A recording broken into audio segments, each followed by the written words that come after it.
So, you're trying to learn indices in this economy. Okay, here's how.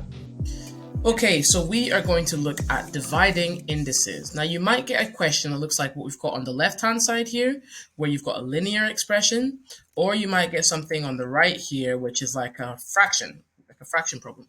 They mean the same things. Now, for us to champion dividing indices, let's recap on timesing indices to see if that can help us out. So if we times an index together, let's say I was to do x to the power of 3 times x to the power of 2, when we times indices together, what we do to the powers is we add these two powers together.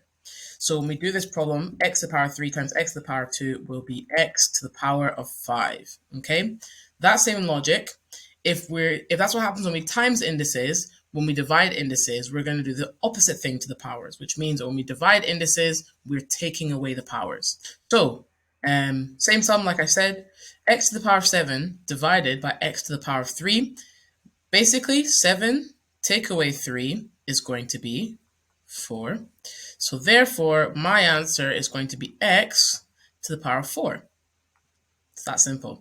Now remember, you can only do this when your number with the power above is the same. So x's and x's. You couldn't do this with x's and y's, a's and b's. They have to be the same. Okay, very, very good. Now let's do a similar example and see what happens when we try that with fractional powers. We're going to want to convert this power into a fraction. That's going to be 14 over 2, same denominator. Now we can do that direct takeaway sum. We've got two indices, they're dividing. I can take those powers away from each other.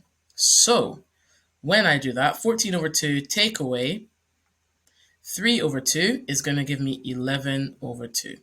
And that is how you do dividing indices where your numbers are not fractions and dividing indices where your numbers are fractions. And there we go. You're one step closer to being a pro at indices. And just remember, we're all in this together.